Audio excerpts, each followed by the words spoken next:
Mapagpalang araw po. Ako po si Jerome Sebastian S. Sanciangco from the Our Lady of the Pillar Seminary of the Class of Discipleship 2 of St. Philip Neri. And I would like to ask for your understanding if my voice is a bit shaky kasi meron po akong ubo at sipon ngayon.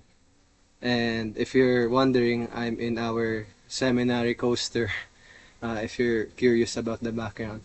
Anyway, the topic that I wish to discuss is Plato's Meno and its connection or as an intimation of Aristotle's Nicomachean Ethics. At alam naman natin na si Aristotle ay isang estudyante ni Plato. At normal sa isang guro at estudyante to have an influence or have an impact especially on the teaching. Kaya panigurado ay ang mga katuruan ni Platon, his philosophy and his teachings, his beliefs, has greatly affected the philosophy of his student, Aristotle.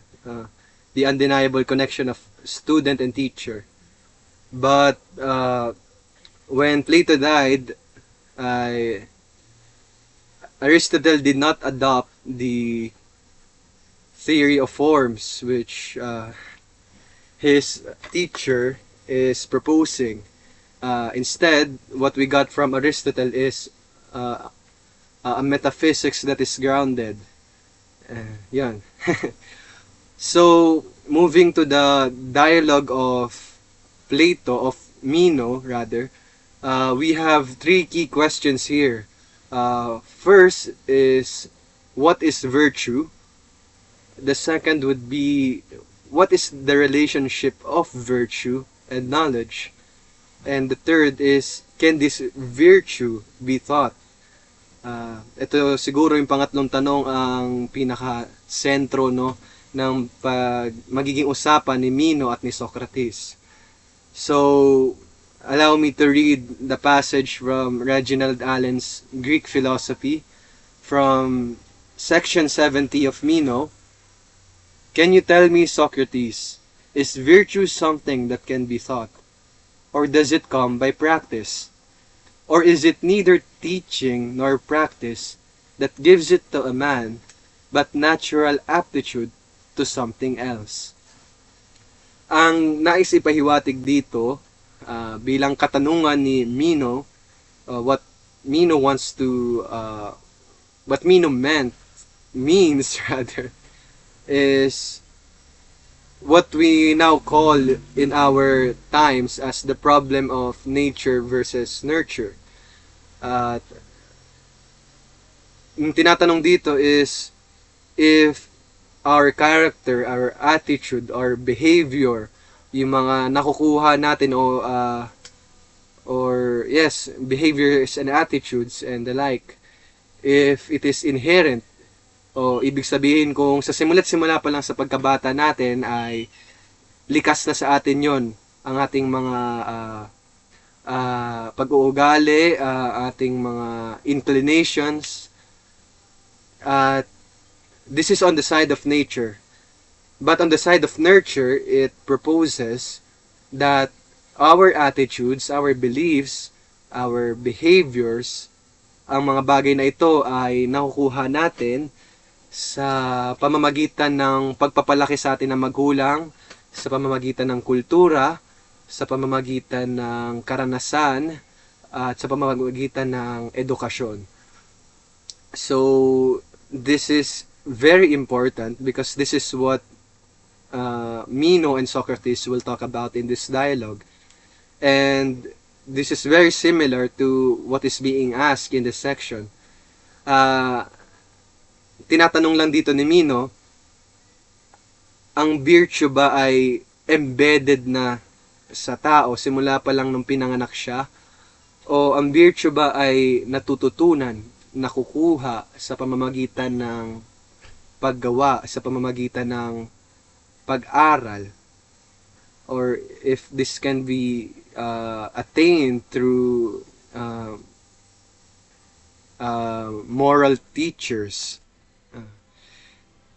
So, if I may continue, in the next section, section 71, it says, Socrates responds to this question. He says, "At any rate, if you put your question to any of our people, they will all alike laugh and say, 'You must think I am singularly fortunate to know whether virtue can be taught or how it is acquired.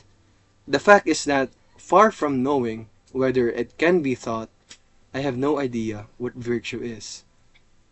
At nakagulat tong kasagutan ni Socrates dahil kilala siya bilang man of wisdom, bilang teacher of wisdom even. And for him to claim that he does not know even what this virtue means, pardon, is surprising. And if I may continue, that is my own case. I share the poverty of my fellow countrymen in this respect, and confess to my shame that I have no knowledge about virtue at all. And how can I know a property of something I don't even know? What it is? Do you suppose that somebody entirely ignorant of who Meno is could say whether he is handsome and rich and well-born or the reverse? Is that possible, do you think? Uh, Sinasabi dito, kung babalikan natin yung kanina, kung tatanungin mo yung ating mga kababayan ng whether virtue can be taught, ay pagtatawanan ka lang nila. They will all alike laugh at you. Bakit? Sinabi yan ni Socrates, this is what he means by this, in this section, that I cannot know something in its entirety if I do not even know what it is. Kung bibigyan natin ng konkretong halimbawa, ay sabihin natin isang electric fan. Hindi ko malalaman ang mga parte ng isang electric fan kung hindi ko mismo alam kung ano ang electric fan, or kung hindi ko pa ito nakikita. I cannot theorize purely about something that I do not even know. And this is what he means by, I cannot tell you what the conditions are for an action to be called virtuous if I do not even know what virtue means. At katulad noon ng kanyang halimbawa na binigay, ay hindi ko naman masasabi na ang isang tao ay may gantong qualities if I do not even know who he is. Just like what how he used Meno in this section. At dito ay it opposes that of this humility of Socrates opposes that of the sophists who claim that they know everything, and they even ask people who wants them to tutor them for payment, which is very contrary to what Socrates stands for. And if we go to sections 82 to 85, we can see here that Socrates asked a slave boy, isang alipin na bata, na lalaki, na tungkol sa isang, if I am right or if I'm correct, it's about a Pythagorean question or a question of geometry. At itong bata na to, isang alipin, ay hindi niya alam ang he does not have any knowledge, or nor has he been taught by anyone about geometry. So if Socrates asked this boy, then it would be impossible for him to answer. Yet, surprisingly, this boy was able to answer something that he did not know. Kaya this might pertain that prior knowledge is real, na in our past lives we retain, or perhaps the best word would be we recollect the knowledge that we have before in this from the past life to the new. And this raises the question kung meron bang mga konsepto that are innate or predetermined and is universal to everyone, to all of humankind. Kung meron ba mga konsepto, kunyari, kung magbibigay ulit tayo ng konkretong halimbawa, ay pag pinakita mo sa isang bata ang isang baso, ay even without him having knowledge of its use and its essence, ay malalaman ba ng bata na ang baso ay ginagamit pang inom at dapat tubig ang linalagay doon at hindi kanin? Or no?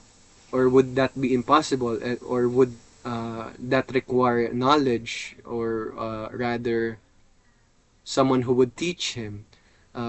Thus, we go back again to the sa usapin ng whether virtue is thought or whether virtue is inherent. At sa mga susunod na passage ay pagdedebatihan pa rin nila patuloy whether about this question. Ngunit sa kadulu-duluhan, silang tatlo, if you would add Anytus, is this, wala silang pinatunguhan. They did not have a definitive answer to this question of whether virtue can be thought or inherent, nature versus nurture.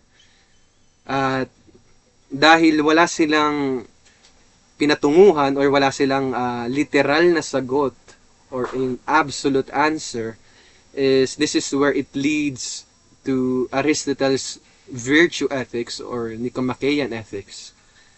At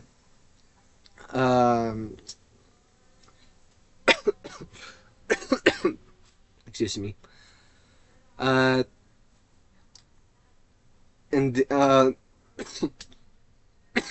sorry. We begin now with Aristotle's Nicomachean ethics and how Meno is an intimation of this book of Aristotle. Just to clear it out, wala po yung book, wala po yung ibang books of Nicomachean ethics sa libro ni Reginald Allen of Greek philosophy. So, I had to find another book about Nicomachean ethics, specifically the translation of W.D. Ross. So, this is what I used as my source for connecting the Meno. So, intimation means it's a hint. It's indirect in some way, or it is an indication, as said in Wikipedia. And although Aristotle does not exclusively use the term virtue, I will use it even though he uses arete or excellence, just to connect it, because we have been using virtue during the other from the previous. So, if I may read, in Book 2, Chapter 1 of the Nicomachean Ethics, it is said that moral virtue comes about as a result of habit. None of the moral virtues arise in us by nature, for nothing that exists by nature can form a habit contrary to its nature. At naalala natin sa dialogo ng Meno, Socrates and Meno were debating or were arguing whether virtue is teachable or if it can be considered as isang uri ng kaalaman.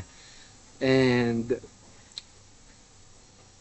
Aristotle here gives us a definitive answer that Socrates and Meno, or Anytus if you would add, was not able to give in the dialogue.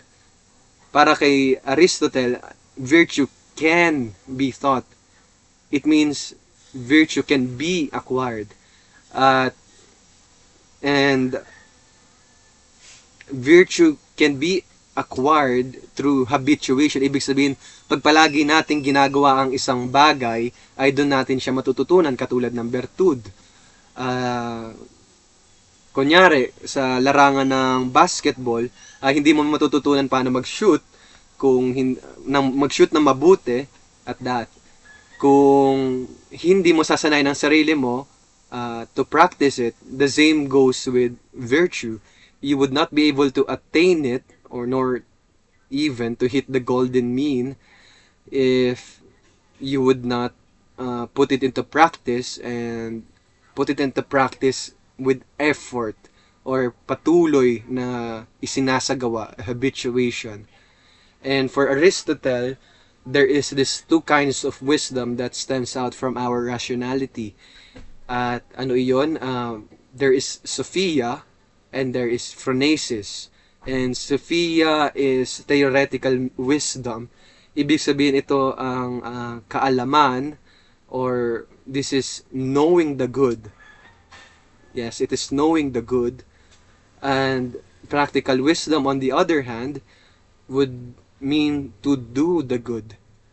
Kaya it is not enough for one to know, but also to do. Bawal na ang konsepto ng mabuti, or the concept of virtue, be enclosed, or rather it would be wrong if virtue would be stuck as a concept and not an act. And as I said, Aristotle gives us a definitive answer, and because he addresses this as that virtue can be taught and can be acquired through practice and habituation, it is an intimation of this dialogue of Meno. So, allow me to read from Book 10, Chapter 9. Aristotle states here that it is clear then that moral virtue is produced in us neither by nature nor against nature. We are by nature equipped with the ability to receive them, and habit brings this ability to completion and fulfillment. Ngayon, nasasagot natin on what we call, on our modern times, the problem of nature versus nurture. And for Aristotle, this the problem of virtue that is discussed in Meno is answered. Mas nagliliin si Aristotle on the side of nurture. Ibig sabihin, ang virtue ay hindi likas sa isang tao.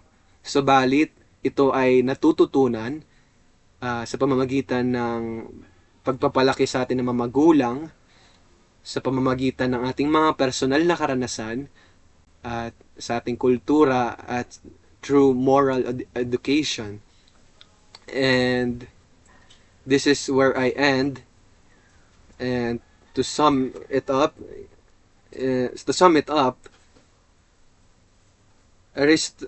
the dialogue of Meno, they did not give a definitive answer, nor did they give a satisfactory conclusion to the question of whether virtue can be taught or teachable. But it is an intimation to Aristotle's thoughts on Nicomachean ethics is an intimation of this dialogue, because it addresses this, that virtue can be taught, it can be practiced, it can be acquired, but it is not inherent or innate in man. It must always be, there must be features of virtue, if I'm right, for one to know virtue, and for one to be able to put virtue into practice. That would be all. Thank you.